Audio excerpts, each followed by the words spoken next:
done, and well, managed to get back out. Back down Gasworks Beach again. Minehead. We're going home in the morning, and I kindly asked the missus if I could go out for a few hours. She was fine with that. She's going to stay home and do the packing and stuff like that. She's good for me. Just so I can get back out and give it another bash, because dogfish, it was killing me that I come all the way down here for dogfish. Right, so the winds have changed round. The wind's now offshore, well, coming in from shore, inland, which is going to be a bit of a pig. I just want a nice easy session, so I've changed my rod situation up a little bit, and I've got the tip tornado as normal with the casting special, but then I've gone for something completely different, which I don't normally use. It's a fixed ball. So I've gone for the Surf Blaster. I think that's the 7000, yeah, 7000, on an old 6 and bait Mark 1. Rig wise, I've gone for 2 short pulleys. On one I've got crab, and on the fixed ball rod 2 small sand eels, bounded up nice and tight, nice and smooth, nice and easy to cast. The good thing about that fixed ball is it's got 35-pound line on it and 80-pound shot leader, so you can pull through a hell of a lot of snags with it. Whereas the problem I was having with the 3500 and the multiplier, just, you get snagged, you know you're losing it. Whereas that with a 35-pound line on it, I can whack wherever I want it, and the chances are I'll get it back. So I'll get these 2 out. Such a lovely evening. High tide, I believe, is at 9:45, so I'll be pushed right back up to the top there. That don't look very stable on camera, but I assure you it is. Just to show you how deep it goes by the wall over there. That's the harbour wall, Minehead Beach, all the way along there. Yeah, so let's get these out and get fishing. Well, yeah, first cast, first fish, another doggy. Let's really hope we can get through them today. Really hope we can get through them. Don't get me wrong, lovely little things, absolutely beautiful. Just got to be careful of that rough skin. Yeah, fucking another one. Let's try and get through these and get yourself a ray or a hound. That's what I'm after. Wish me luck. How lovely is this? Just chilling out of an evening, sun setting behind a hill. Lovely. No more major bites. Just that one dogfish so far. I've been here about an hour. Hopefully it's a tide build, something else will come in. You never know. Could strike lucky, so alright. The old lifeguards are out. I put in about 10-15 minutes ago. There's one further out as well. Don't know what they're doing out. They've been hovering around that area for a while. I'm not from this area, so I don't know if it's normal or what, but they're definitely out there. Just had another couple of people turn up next to me. Hopefully they ain't going to cross my lines or go behind me, because that would be bloody annoying. Because there is the option to go up the wall a bit, but I'm obviously going to be going back up there when the tide starts to creep up. I've already moved back quite a bit. I don't know if you can tell from when I first got here how far up the beach I've got. I mean, pretty much on the slope now. Tide does run in quick here.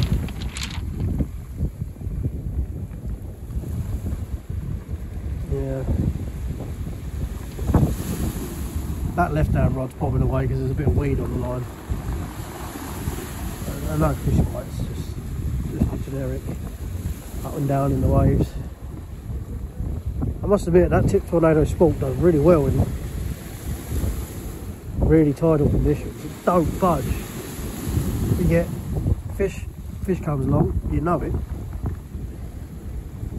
Don't know how they manage that, but it's spot on. Yeah, obviously if he's just sitting against the wall, feeling a bit left out, bless it, but one, I can't be bothered to put shock leader on the reel. Two, I've had that fixed ball snagged twice now, and both times I've been able to pull through it, so definitely a good choice going for that down here, especially as it's fishing around to the right, which is a rougher ground. Kind of hoping I can get that centric back because that's run round that way as well. So sort of, there's the old end of the pier that used to be, just sort of around this sort of area. That's all sand, and then as you come out from this wall, so roughly like that, round that way, as you go round, it's sort of broken ground, and the closer you get to that, I guess that's a marker for the end of the groin, from sort of that point all the way round to the inside of the harbour is a massive rock groin. So that's where all the boats tend to come through. They tend to come through the middle, stay closer to that, and then come in. All the charter boats have come in earlier. So I'm guessing that's where the deeper channel is.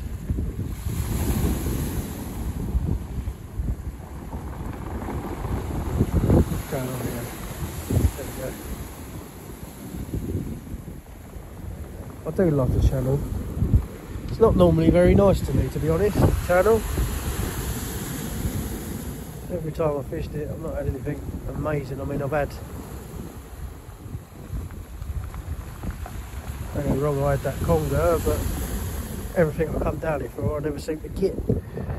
It's just being patient, learning how it works, and just keep at it. I mean, I'm not going to give you guys too many tips. I'm going to tell you what I know, but yeah, this is all new to me, and I'll just try my best, do as much research as I can, but you guys know how that works. Sometimes it pays off, sometimes it don't.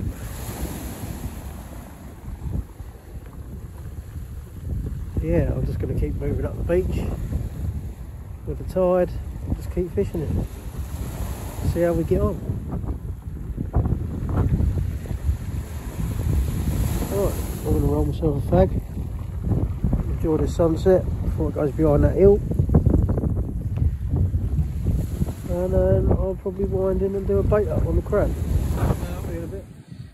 Number 2, squid and sand eel. Same rig as before. I've got to try and get through these. I've got to. There's got to be a ray out there. Right, let's get him back. I might bring him back for a bait up in a second. I'll see if I can get the angles right because I ain't got the tripod. But yeah, let's get him back. There you go. I'm right on top of the bank now. So that tide's come right up. Right, guys. I'll bring you back. Here we go. You're resting on my box, so I don't know how good this is going to be, but I'm going to give it a go anyway. Right. Bottom hook. Panel. Right. So take your head and your tail off your sand eel. This is how I do it. It's basically cheating, but hey, it works. Through the bottom. With a bit of luck, it'll go all the way round like that.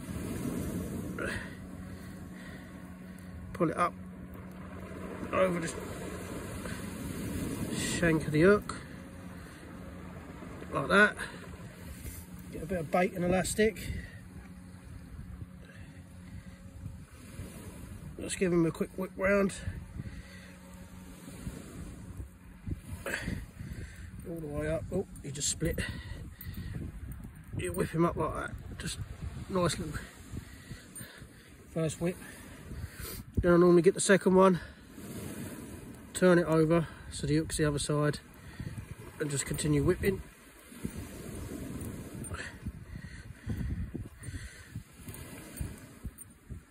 Up like that. It can be quite fiddly. Baiting needle will be your better option, but if you ain't got one, and this is the quickest, easiest way to do it. These are small sand eel, guys. I mean, you can get lunks, massive sand eel, where you don't have to double them up like I do. Right. Don't need that in a minute. Then squid. I've already cut one side off. Tend to try and take the backbone out. There you go. Turn them over. Now for this one, we don't want the head, so that's coming off. And what I normally do, you got that. Normally bring the pennel down. 1, 2, 3. It's just sort of assist you a bit. Put it through the back, like that. And I normally get with squid, just nick it on there, like that. Hold it down against the bait. One, make sure it runs round rather than bunches up. This is a lot easier if you've got a baiting needle. But again, I'm trying to show you a way to do it without it. Make sure you get the other side of that pennel to keep it up. That's it. Come back down.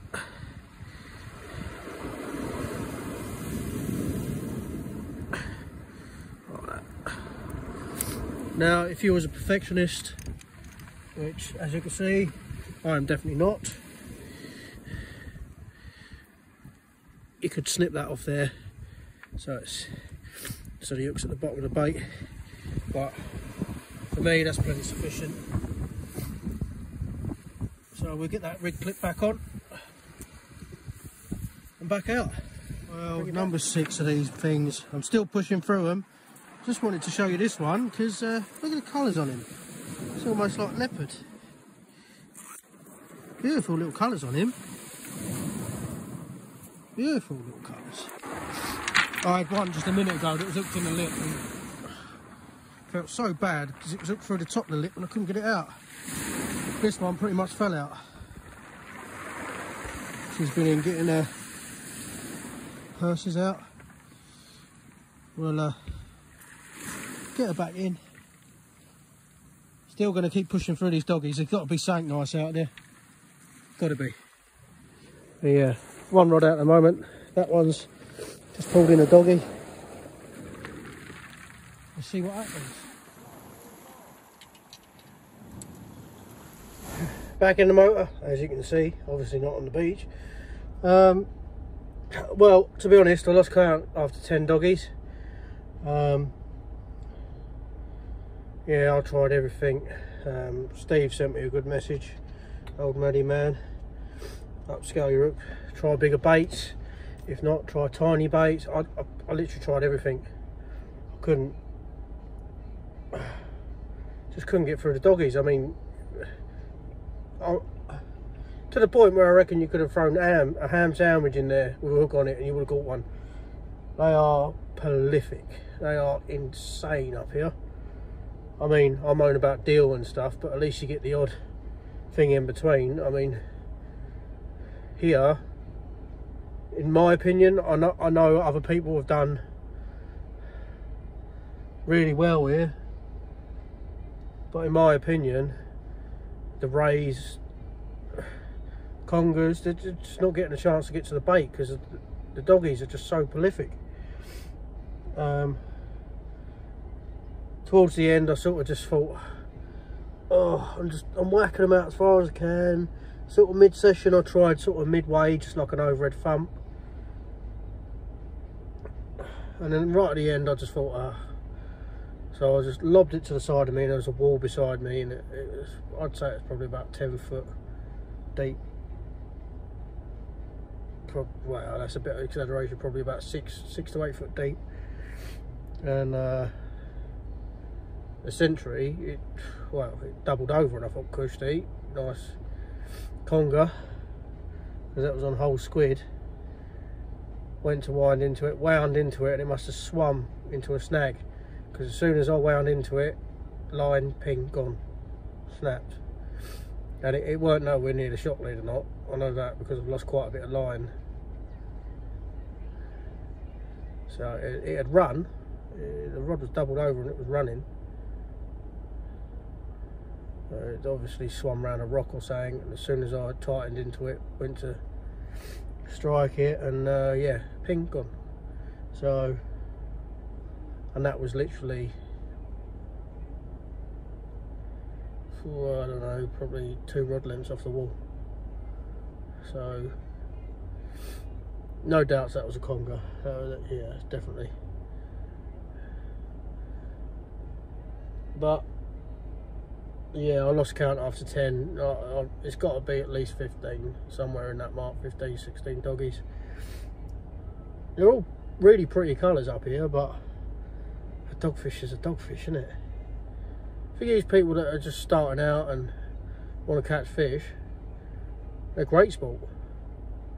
Great sport. And for some reason, I know I'm going to get hated for this, but for some reason up here they do tend to give you a little nod and a little thump on the way in. Up Kent, you just rein them in and you think you've got a black sack on. It's just like, or a ton of weed. But here, so up Kent, you normally get a nod, and then you sort of just think, oh, leave it. Then another nod, and then that's it. It just goes dead. Down here, they are constant. Like, they're trying to get away. That's my experience anyway.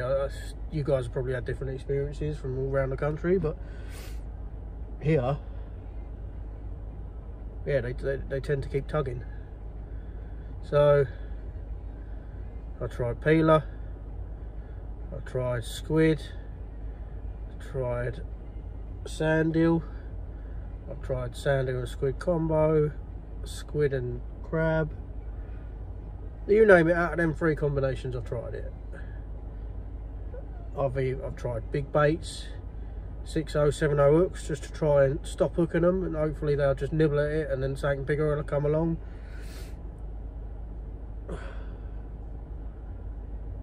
I've tried small baits. I don't think I could have tried anything else with what I had on me, to be honest. So, I know I've given it my all down here and tried my best. I'm working away in Newcastle end of next week. So, hopefully, I can take the fishing gear with me. I don't know what Newcastle's like. I've not even looked into it. I don't know what the marks are. I don't know nothing. So if any of you guys that watch my channel are from up there, don't hesitate to give us a message, because I'm at a complete loss up there. Something I've got to look into when I get back. But yeah, I'm working nights up there, so I'm going to probably try and get out for a couple of hours in the afternoon after I've had a bit of sleep. And it will only be like 2 or 3 hour sessions. It won't be nothing massive, because I need to sleep for the night shift.